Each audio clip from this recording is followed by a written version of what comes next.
저 뒤에서 듣는 것과 이 앞에서 듣는 건 차원이 다릅니다. 너무 좋습니다. 네, 찬양을 해주신 찬양대원께 감사드립니다. 네, 오늘 찬양 예배에 함께하신 여러분을 찬양하고 축복합니다. 오늘은 종려주일이면서 고난주간의 시작일입니다. 예수님께서 나귀를 타고 예루살렘에 입성하시는 종려주일과 십자가에 죽으시고 부활하시기까지의 기간을 고난주간이라고 하고요. 이 고난주간은 예수님의 십자가의 죽으심과 부활을 기억하며 예수님의 마지막의 한 주간의 행적을 묵상하는 시간입니다. 예수님의 마음과 하나 되어서 우리도 십자가에 죽고 다시 사심을 믿는다는 믿음의 고백이 우리 심령 속에 깊이 새겨지는 시간입니다. 고난주간을 시작하며 저와 함께 한 명은 실존했던 인물 나사로, 또 조용한 증인 나사로, 또 한 명은 예화 속에 나온 또 다른 조용한 증인 나사로의 이야기를 살펴보겠습니다. 이 이야기를 통하여서 예수의 부활을 기다리는 우리의 마음을 다져가는 시간이 되시기를 구합니다. 저는 진주강씨 은혈공파 29대 손입니다. 한자를 한번 보여주세요. 저는 아버지의 열심으로 극성으로 최초의 족보에 오른 여자입니다. 자, 한자 한번 PPT 띄워주시겠어요? 제 이름은 강연숙입니다. 자, 연자는 어떤 연자를 쓰냐 하면 단련할 연자를 사용합니다. 보통 이름에는 잘 사용하지 않는 연자입니다. 이 단련할 연은 다른 이름이 있는데요. 굳셀연 자입니다. 예, 저희 아버지께서 지어주신 한자인데 첫 딸을 낳으면서 참 예뻤을 텐데 그러면 이제 연자에 그 한자를 예쁠 연이나 또 연꽃 연이나 이렇게 이름을 지어주셨으면 얼마나 좋았을까요? 네, 이 단련할 연자에 다른 뜻이 있는데요. 이 다른 뜻은 쇠부릴 연, 쇠를 부린다는 연, 쇠를 달군다는 연자입니다.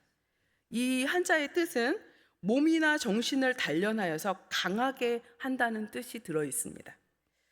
이름 덕분인지 저는 감기 한 번 안 걸리고 튼튼하게 잘 자랐습니다. 아파도 밥은 꼭 챙겨 먹고 강한 정신력과 체력으로 아픈 것들도 이겨냈습니다. 네, 여러분, 여기 두 나사로가 있습니다. 두 사람의 이름의 뜻은 똑같을까요? 우리는 한자처럼 음가는 똑같으나 뜻이 다를 수도 있으나 두 사람의 한 이름 나사로는 같은 뜻을 지니고 있습니다. 바로 하나님이 돕는 자라는 멋진 이름의 뜻입니다. 한 명은 실존하는 인물로, 한 명은 예화 속의 인물로 조용한 증인인 두 나사로는 독특한 공통점을 가지고 있습니다. 두 사람이 어떻게 살았다만 나오지 무슨 말을 했다가 도무지 나오지 않습니다. 마리아와 마르다의 형제로 표현되는 나사로는 오라버니라 번역된 성경 버전이 있지만 원문에는 형제로 되어 있어서 오라버니일 수도 있고 막내 동생일 수도 있는 남매 관계를 말합니다. 마르다나 마리아나 예수님과의 일화가 성경 곳곳에 자주 등장하고 예수님과 친밀한 관계를 맺고 있어서 예수님께서 베다니에 가실 때마다 이 삼남매의 집에서 거하셨을 거라는 추측이 나올 정도입니다.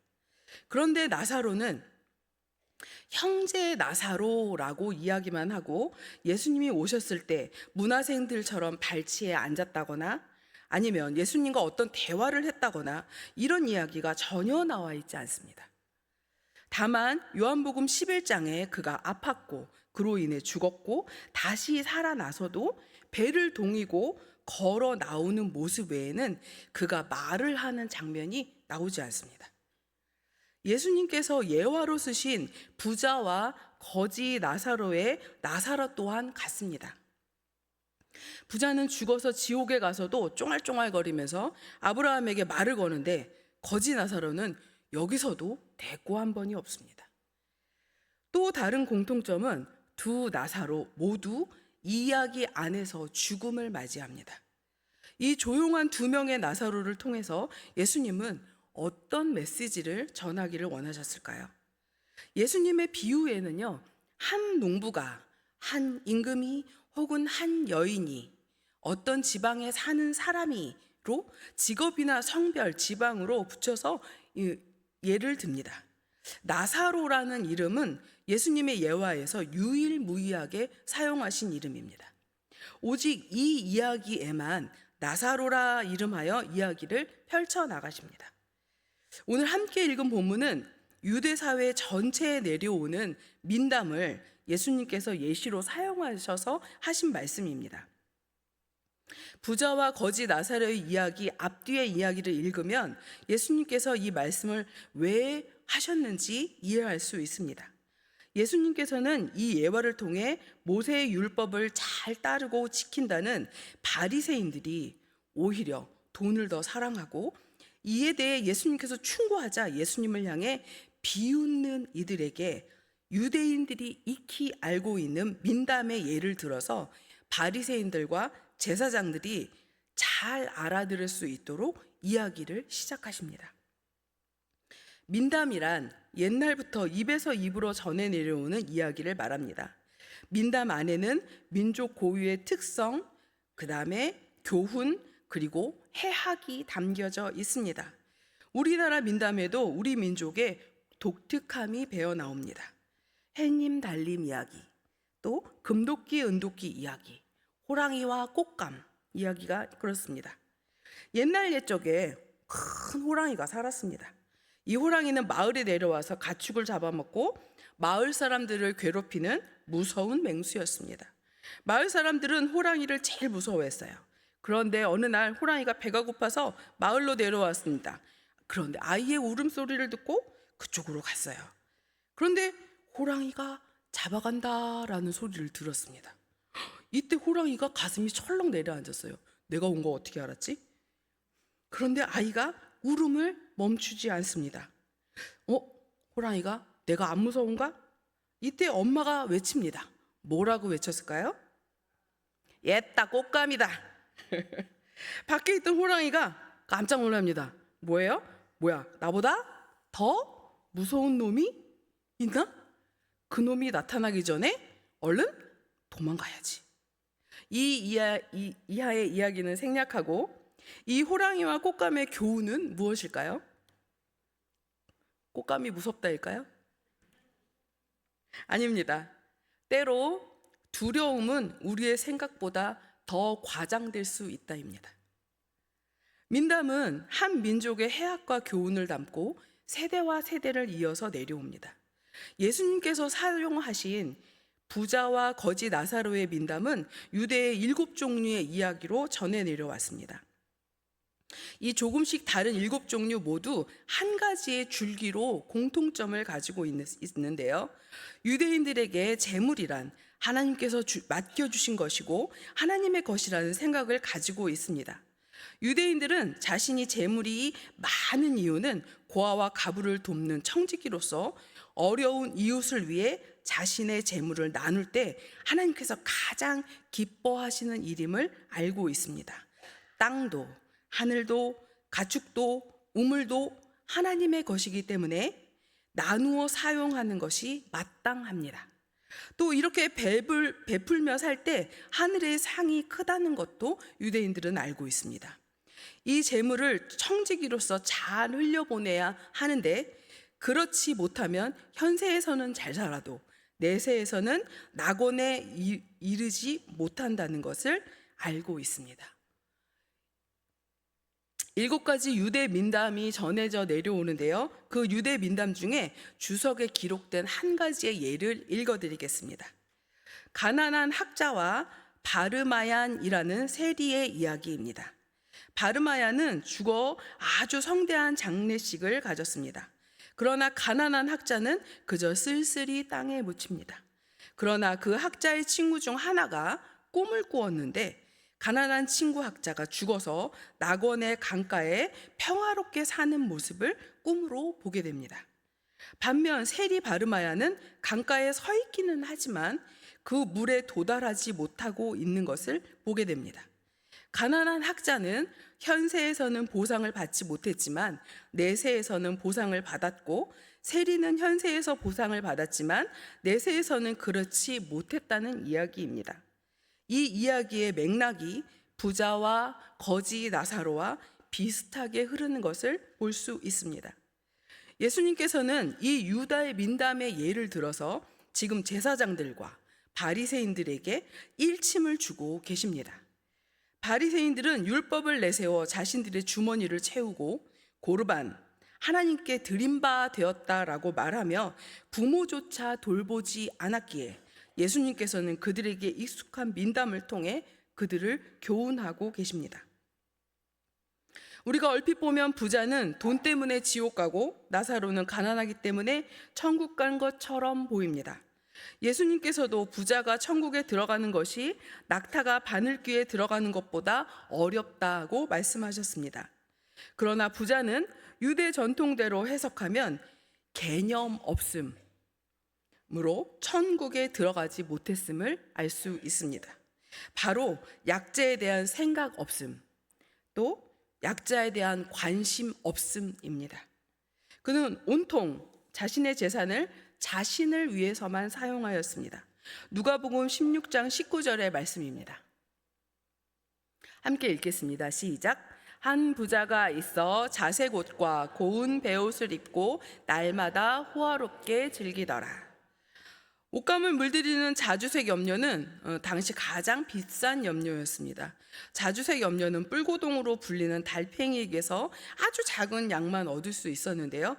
50제곱센티미터의 천을 자주색으로 염색하려면 무려 1만 마리의 뿔고동을 잡아야 했던 만큼 자색 옷감은 아주 귀한 옷감이었습니다. 예수님 시대에 전체를 자주색으로 염색한 겉옷은 오늘날 화폐 단위로 1억 원가량의 가치가 있다고 합니다. 지금의 우리말로 하면 명품을 머리에서부터 발끝까지 휘감고 다닌 겁니다. 그런데 요즘 명품은 하나만도 1억이 넘어서 요즘은 조금 더 비싼 것 같은데요. 입는 옷도 명품인데 날마다 파티를 합니다. 부자의 관심은 오직 자신을 위해 먹고 치장하는 데 쏠려 있습니다. 우리는 성경의 곳곳에서 유대인들이 약자를 어찌 대했는지를 볼 수 있습니다. 성전 미문에 있는 안진뱅이는 매일 미문 앞으로 출근하였습니다. 사도행전 3장 2절의 말씀입니다. 함께 읽겠습니다. 시작. 나면서 못 걷게 된 이를 사람들이 메고 오니 이는 성전에 들어가는 사람들에게 구걸하기 위하여 날마다 민문이라는 성전 문에 두는 자라. 사람들이 메고 오는 안진뱅이, 그리고 성전 문에 앉혀두었다가 집에 데려다 주는 사람들이 있었다는 것입니다. 유대인들의 베품은 매우 구체적이고 실제적이었습니다. 그들은 이런 선행을 실천함으로 하나님의 율법을 지키고 하나님의 나라에 더 가까이 갈 수 있다고 생각했기 때문에 삶 가운데 그것을 실천하려 했던 사람들이었습니다. 그러나 이 이야기 속의 부자는 전혀 아닙니다. 청지기로서 자신에게 주어진 금전으로 오로지 자신을 위해서만 사용하였습니다. 대문 앞에 있는 나사로를 부자는 알았을까요? 네, 나사로의 존재를 알고 있었습니다. 그러나 그에게 빵 한 조각의 베품조차 없었습니다. 누가복음 16장 21절의 말씀입니다. 제가 읽겠습니다. 그 부자의 상에서 떨어지는 것으로 배불리려 하매 심지어 개들이 와서 그 헌대를 할더라. 어쩌면 나사로는 개에게 준 파티하고 남은 음식을 뺏어 먹고 있었는지도 모릅니다. 부자의 생각 없음, 약자에 대한 관심 없음은 유대인이나 유대인으로 살지 못한 그의 삶 모습을 적나라하게 보여줍니다. 부자는 자신의 생각 없음과 관심 없음으로 율법 아래 있으나 율법이 없는 자로 살고 있습니다. 유대인이라면 당연히 부자가 천국에 들어가지 못한다는 것을 알고 있습니다. 그러면 나사로는 천국에 들어갈 수 있는 조건이 됩니까? 이름이 없는 민담 속의 인물 거지에게 예수님은 나사로라는 이름을 주어서 이야기를 만들어 가십니다. 말 한마디 하지 않는 이 이야기 속의 나사로는 하나님이 돕는 자입니다. 그의 형편에 구제를 했을 리가 만무합니다. 100번 양보해서 하나님을 찬양했다, 기도했다는 이야기도 없습니다. 나사로의 쓰인 이 거지라는 단어는 산상수훈에 나오는 마음이 가난한 자는 복이 있나니에 나오는 쓰인 단어인 푸토코스라는 단어와 같은 단어입니다. 푸토코스는 절대 없어서는 안 될 그것이 없는 상태, 혹은 반드시 있어야 될 그것이 없는 상태를 말합니다. 즉, 절대적 가난의 상태를 말합니다. 예수님께서 하나님이 돕는 자라는 이름을 넣어서 절대적 빈곤자 나사로의 이야기를 하고 있습니다. 왜 이렇게 이야기를 이끌어 가실까요? 아무것도 없는 가난한 자에게 하나님이 돕는 자라는 이름의 뜻은, 그 의미는 무엇일까요? 왜 예수님은 거지에게 하나님이 돕는 자라는 나사로로 명명을 해주셨을까요? 예수님은 말 한마디 나오지 않는 이 조용한 증인을 통해서 바리새인들과 제사장들, 또한 유대 지도자들을 교훈합니다. 우리가 가진 풍요의 기준과 하나님께 기대 사는 자, 하나님이 돕는 자의 모습을 나사로라는 이름으로 다른 모든 것들을 생략하고 보여주고 계십니다. 비록 개밥을 같이 먹고 헌대를 알아서 성한 피부가 없고 개들이 몸을 핥는 삶을 살고 있지만 나사로는 하나님이 돕는 자입니다. 아마도 누군가 그에게 왜 이렇게 살고 있느냐 물어보았다면 그는 제가 이렇게 살아도 저는 여전히 하나님이 돕는 자 나사로입니다 라고 대답했으리라 생각됩니다. 이제 부자와 거지 나사로의 죽음이 다가옵니다. 둘의 장례는 판이하게 달랐을 겁니다. 유대의 민담은 부자는 지옥으로, 나사로는 아브라함의 품으로로 끝납니다. 그러나 예수님은 그의 뒤의 이야기를 더 이어가십니다. 지옥에 떨어진 부자는 여전히 말을 합니다. 자신의 대문 앞에 개들과 함께 버려져 있던 나사로를 여전히 아래로 내려다봅니다. 지옥에 있는 자신이 지시해도 되고 불효도 되는 존재로 보고 있습니다. 부자의 애원은 자신에게서 자신과 똑같이 살고 있는 형제들에게로 옮겨집니다. 누가복음 16장 30절의 말씀을 함께 읽겠습니다. 시작.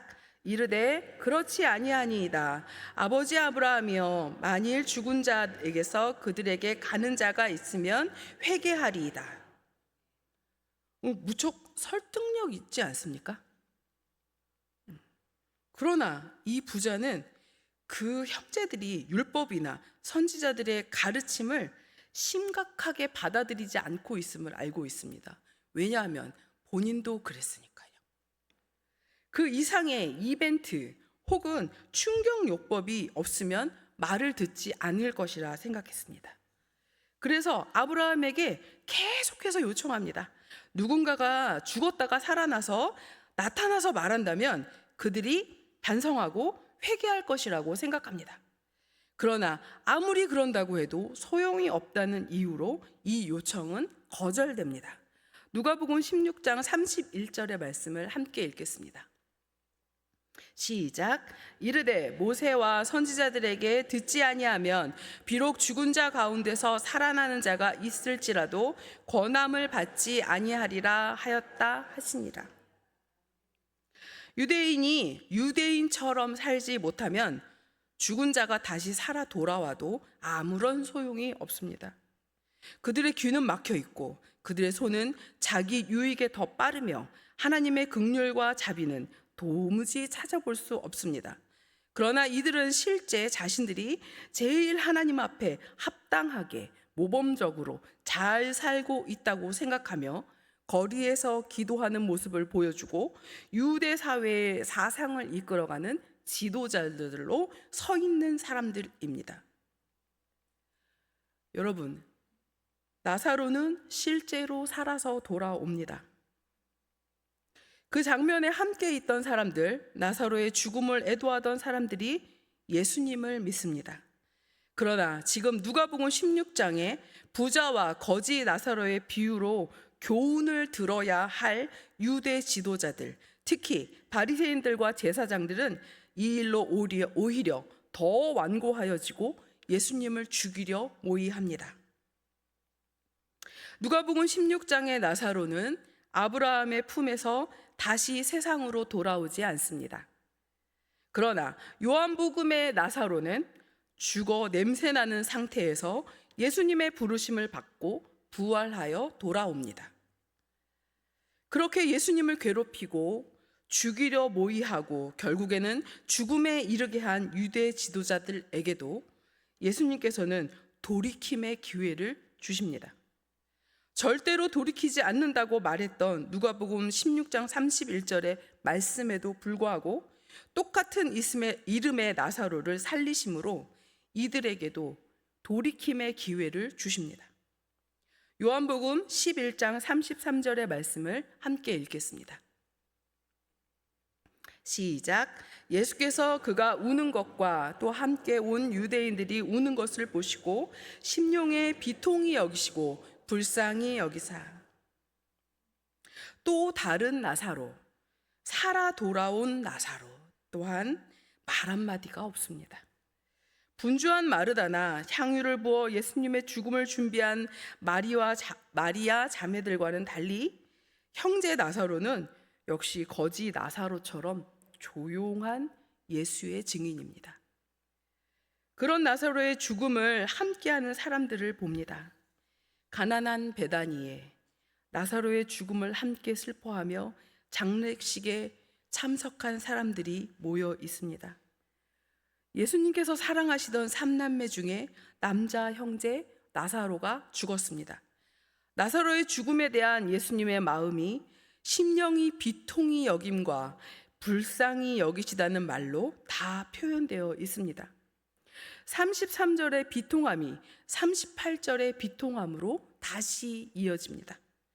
요한복음 11장 38절의 말씀을 또 같이 읽겠습니다. 시작. 이에 예수께서 다시 속으로 비통히 여기시며 무덤에 가시니 무덤이 굴이라 돌로 막았거늘. 비통히 여기시다. 엠브리마오마이는 격노하다는 뜻도 담겨 있습니다. 분노로 격정을 표현할 때, 격분할 때 사용됩니다. 38절의 분통이 여기에도 마찬가지로 엠브리오마오가 사용되었습니다. 마음이 아파서 견딜 수 없도록 고통스러워하시는 예수님의 모습을 봅니다. 나사로의 장례식에서 예수님을 붙잡고 울던 마리아의 모습과 좀 더 일찍 오셨더라면 살았을 텐데 라는 원망의 소리를 들으며 베다니 동네 사람들의 마음을 함께 아파하시고 비통하게 여기십니다. 예수님께서 일찍 오시지 않은 이유를 생각해 봅니다. 예수님께서는 나사로의 죽음을 아시고 3일 후에 오셨습니다. 우리는 보통 3일장이나 5일장을 치릅니다. 이 기간은 죽음을 인정하는 시간입니다. 예수님께서는 이 시간을 채우고 베다니로 오셨습니다. 예수님의 의도된 지연은 예수님 자신이 3일 만에 부활하실 것을 알리는 메시지이기도 하지만 죽음을 거스르고 부활함으로 죽음을 이기는 메시지가 전달되게 하기 위한 장치였음을 보게 됩니다. 죽음을 이긴 사람은 세상이 만들어진 이후로 한 명도 없었습니다. 예수님께서 심령에 비통하게 여기신 매우 분노한 대상은 바로 죽음 자체였습니다. 예수님께서는 죽음 앞에 무너져 내린 인간들을 보시며 죽음에게 분노하십니다. 예수님이 분노하신 대상은 죽음, 바로 죄입니다. 나사로의 죽음과 부활에는 십자가에 달려 죽으시고 다시 사실 예수 그리스도의 일들을 예견하고 있습니다. 바리새인과 제사장들에게 다시 한번 더 돌이킬 기회를 주기 위해서 예수님은 나사로를 살리십니다. 죽은 나사로가 다시 돌아왔으나 유대인들은 꿈쩍도 하지 않습니다.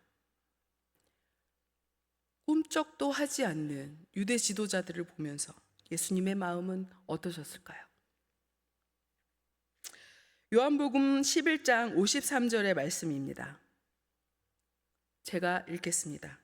이날부터는 그들이 예수를 죽이려고 모의하니라. 바리새인들과 제사장들은 예수를 죽이는 쪽으로 자신들의 길을 선택합니다. 끝까지 예수님을 알아보지 못하고 예수님의 말씀에 귀 기울이지 않고 오히려 하나님의 아들을 죽일 것을 합의합니다. 후에 조용한 증인인 나사로도 죽이려 합니다. 예수님 자신이 죽고 다시 살아난다는 말씀을 수시로 하시지만 제자들과 예수님을 따르던 사람들은 그 말씀의 진정한 의미를 깨닫지 못합니다.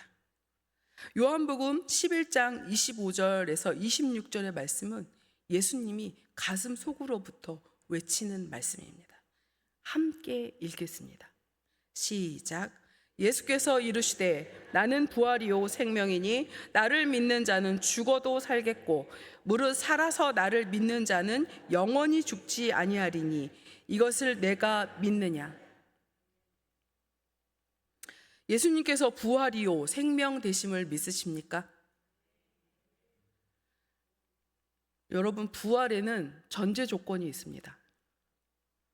부활의 전제 조건은 바로 죽음입니다. 하나님의 아들이신 예수님께서 십자가에 죽고 다시 사심으로 죽음을 이기시고 죽음 앞에 무력할 수밖에 없는 우리를 살리셨습니다. 죄 앞에 넘어지는 우리를 십자가의 보혈로 생명으로 옮겨주셨습니다. 엠브리마오마이는 분통히 여기시는 예수님의 분노가 없었다면 우리는 죄인인 채로 자신이 어떤지 알지도 못하고 살고 있었을 것입니다.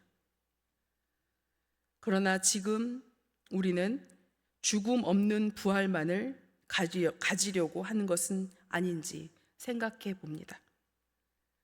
죽음은 아주 먼 것처럼 느껴지고 실제로 우리의 삶에 가까이 있지 않기에 그렇습니다. 그리고 무엇보다 죽음이란 존재 자체가 마치 살아있는 생명체처럼 두려움으로 다가오기에 더욱 우리는 뒷걸음질을 치게 됩니다. 이 한 주간 동안 예수님의 십자가의 죽음과 나의 죽음을 전제로 예수의 부활을 묵상하시는 시간을 가지셨으면 좋겠습니다. 고난주간을 지내며 영적인 삶의 죽음과 푸토코스, 가난을 묵상하기를 간절히 구합니다.